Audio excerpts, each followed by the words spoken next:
पीलीभीत थाना बरखेड़ा में एक नाबालिग बच्ची के साथ घटी बलात्कार व हत्या की घटना ने फिर से एक बार सरकार पर बड़ा प्रश्न चिन्ह लगा दिया है, जिसको लेकर पैनी नजर सामाजिक संस्था की अध्यक्ष एडवोकेट सुनीता गंगवार ने सरकार पर निशाना साधा। घटना की जानकारी होने पर अध्यक्षा पीड़ित परिवार से मिलने उनके गांव डडिया रांची अपनी टीम के साथ पहुंची। मां की बिलखती हुई सिसकियां सुनकर सभी की आंखें नम हो गईं। परिवार को सांत्वना देते हुए अध्यक्षा ने पूछा कि परिवार पुलिस की कार्रवाई से कितना संतुष्ट है। परिवार ने कहा कि एक हफ्ता हो गया है, लेकिन अभी तक पुलिस ने कोई सुराग नहीं निकाला है।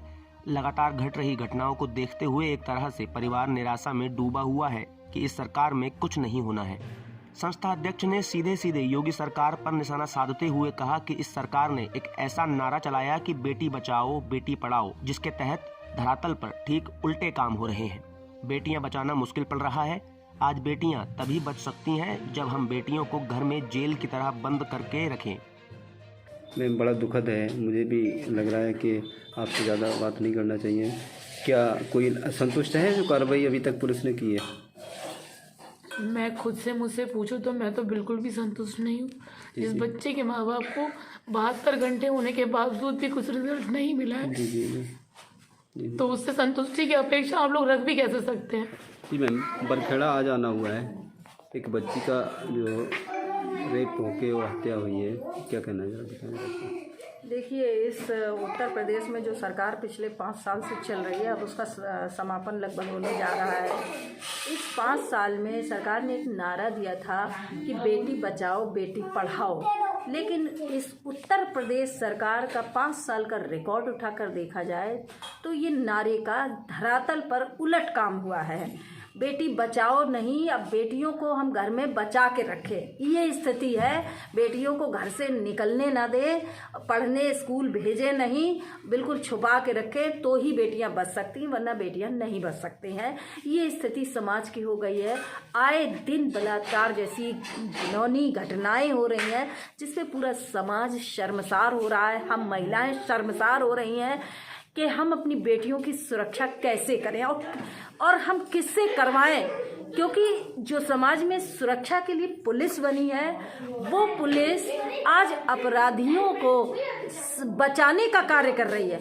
और कहीं न कहीं पुलिस प्रशासन उतना स्वतंत्र भी नहीं है जितना स्वतंत्र उसे होना चाहिए कार्य करने के लिए। उस पर दबाव भी बनाया जाता है और ये दबाव सरकार के नुमाइंदे बनाते हैं, नेता बनाते हैं कि ऐसे अपराधियों का कहीं न कहीं राजनीतिक लिंक होता है, जिसकी वजह से उन पर कार्रवाई नहीं होती है। तो फिर हम सरकार से पूछना चाहते हैं, हम योगी जी से पूछना चाहते हैं कि आप बताइए हम किस तरह से अपनी बेटियों को बचाएं। आपने तो नारा दे दिया, लेकिन बेटियां बच कहाँ रही हैं, ये बताएं। माँ बाप परेशान हैं, अपनी बेटी खो चुके हैं, अब इंसाफ के लिए उम्मीद लगाए बैठे हैं कि कम से कम दोषियों को सजा मिले तो कुछ तो कलेजे के घाव भर सकें। तो आज 4 दिन हो गए, अभी तक कोई खुलासा नहीं है। पुलिस यहाँ पर लगी हुई है। आज कोई घटना अगर घटती है तो पुलिस इसलिए लगाई जाती है कि वहाँ लोग ना पहुँचे, ज़्यादा किसी को पता न चले। इस चीज़ के लिए हमारी सरकार सुरक्षा पर खर्च करती है, लेकिन अगर बेटियों की सुरक्षा पे खर्च कर दे या यही कार्य इससे पहले ये उनकी सुरक्षा पे लगे तो शायद ये घटनाएं ना हो और अपराधियों को, कितने अपराधी पकड़े गए हैं, कितनों को सजा मिली है, ये रिकॉर्ड उत्तर प्रदेश सरकार का देख ले तो पता लग जाएगा।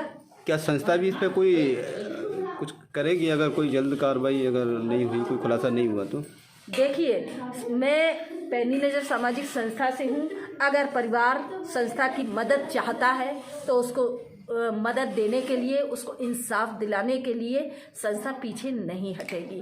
पुलिस प्रशासन से हम मांग करते हैं कि जल्द से जल्द दोषियों को वो पकड़े, क्योंकि पुलिस को तमाम जानकारियां होती हैं, समाज में सही गलत सारी जानकारियां पुलिस को रहती हैं। पुलिस का यही काम होता है और बिना किसी दबाव के पुलिस को कार्य करना चाहिए, अपने कर्तव्य का पालन करना चाहिए, क्योंकि पुलिसकर्मी भी इंसान हैं, इस देश के नागरिक पहले हैं, वो भी बेटियों के पिता हैं। इसलिए ऐसे मामलों में हमें केवल इस एंगल से नहीं देखना चाहिए कि साहब हमें ऊपर से आदेश मिलेगा हम कार्रवाई करें। कहीं ना कहीं हमें मानवीय मूल्यों को अपनाते हुए ही हमें उस कार्रवाई को देखना चाहिए, यही समझना चाहिए कि वो बेटी इनकी बेटी नहीं थी, वो हमारी भी बेटी थी। जब हम इस तरह से सोचेंगे तभी हम समाज में इन घटनाओं को रोक पाएंगे। क्या पुलिस अधिकारियों से आपकी बात हुई है? नहीं, अभी मेरी कोई पुलिस अधिकारी से बात नहीं हुई है और इंतज़ार कर रहे हैं। पुलिस को थोड़ा समय और देते हैं।